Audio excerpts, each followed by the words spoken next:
Sukabumi lahir dari biji kopi dan pucuk daun teh. Pada awalnya, kota Sukabumi hanyalah sekelompok nomaden yang menetap karena keberadaan air. Para pengembara berdatangan silih berganti, bahkan mulai berkuasa, mulai dari Tanjung Kidul, Tarumanegara, dan Banten. Pendatang terakhir memporak-porandakan desa dan memaksa penduduk untuk mengungsi ke selatan. Tempat yang ditinggalkan dihuni kembali oleh seorang pemuda yang membangun Babakan baru, Gunung Parang. Babakan yang kemudian bersinar pasca kedatangan para kolonialis yang menanamkan biji-biji kopi. Panen raya yang menaikkan status Gunung Parang menjadi sebuah distrik di bawah Cianjur pada tahun 1776. Embrio kota mulai terbentuk ketika seorang planter yang handal membelinya dan membangun pusat Friesland yang dinamai Sukabumi. Nama inilah yang kemudian menghantarkan menjadi kota kolonialis baru yang dipisahkan dari induknya Cianjur pada tahun 1870. Kota yang sangat nyaman hingga menarik banyak orang kulit putih datang dan menetap. Mereka pula yang membangun sebuah kota modern berjuluk Stangemeter, Sukabumi sejak 1914. Masyarakat Sunda dikenal dengan sebutan Hydraulic Society, masyarakat yang tidak pernah lepas dari air. Pada masa awal manusia berkembang, migrasi dan persebarannya adalah untuk mencari sumber makanan supaya bisa bertahan hidup atau survival. Air merupakan kebutuhan pokok pertama yang harus dicari. Kota Sukabumi pada masa itu dialiri banyak sungai-sungai besar dan kecil, mata air dan danau-danau. Sebagian komunitas berkumpul dan menetap di tepi sungai atau tepi danau. Sebagian lain jauh bergerak ke sekitar mata air atau cai nyusup. Mata air inilah yang disebut dengan Ci atau hulu cai yang menjadi sumber kehidupan.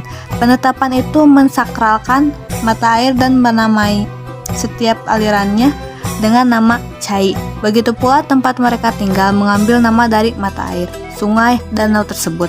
Bahkan saat danau mengering, nama itu tetap tinggal menjadi nama kampung.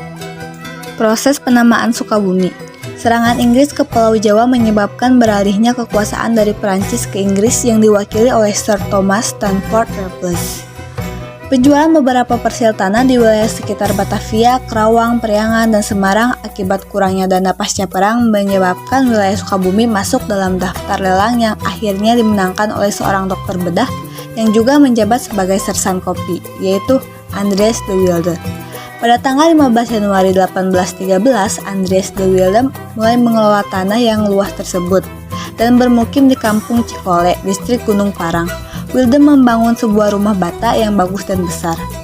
Rumah itulah yang menjadi cikal bakal tempat berkumpul para perwakilan desa yang membicarakan persoalan sosial ekonomi yang dirintis oleh de Wilde sejak 1814. Rumah Wilde menjadi pusat ekonomi dan hal pengumpulan hasil perkebunan untuk dijual ke pemerintah, sehingga di luar pusat kekuasaan formal Cianjur, maka Cikole menjadi pusat tata administrasi dan ekonom yang kemudian disebut Friesland Sukabumi. Menurut F. D. Han, rumah tersebut adalah yang kemudian hari dibangun Hotel Ploem, kemudian menjadi Wilhelmina School atau sekarang disebut SD Kehidupan Baru, dengan jalan lurus yang kemudian menjadi gudang Week karena dulunya adalah gudang-gudang kopi. Pola gudang ini identik dengan kota lama Belanda di Indonesia yang menyediakan gudang, benteng, dan kantor. Dalam Joseph Arnold Journal 8 Maret sampai 17 Desember 1815 disebutkan bahwa rumah Andries de Wilde adalah rumah terbaik yang dilihat dalam jarak 40 mil dan cukup baru saat dikunjungi. Pohon damar sendiri masih banyak di pinggir alun-alun Sukabumi sampai awal abad ke-20. Saat Wilde menjadi administratur, Sukabumi sempat dikunjungi oleh Raffles dan Rainworth.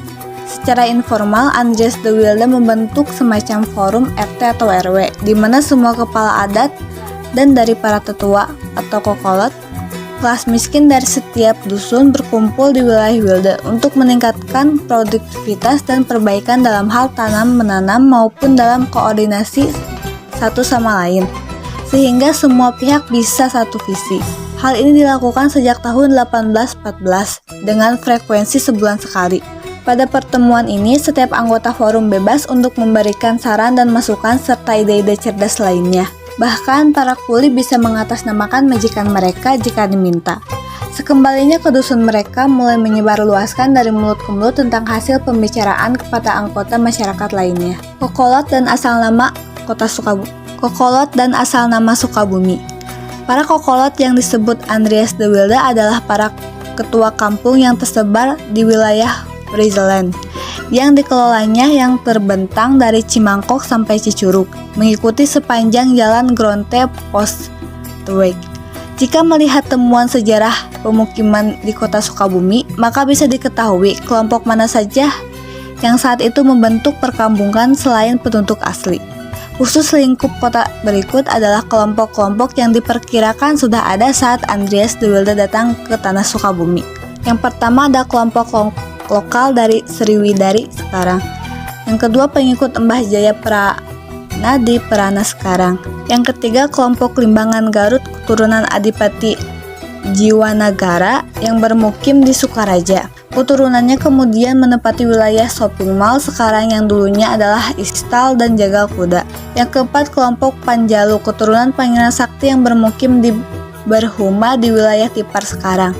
Yang kelima kelompok Tasikmalaya keturunan Mama Aliin Aliyudin dengan pesantrennya di wilayah Nanggela Baros. Yang keenam kelompok Sumedang di Dayeuh Luhur Sukabumi. Yang ketujuh pengikut Kutawesi Mataram di sekitar veteran sekarang. Yang kedelapan kelompok Cirebon di wilayah Balai Desa. Yang kesembilan pengikut Eyang Balarante juga bermukim di sekitar Balai Desa. Yang kesebelas pengikut Mbah Jangkung di sekitar Nyomplong.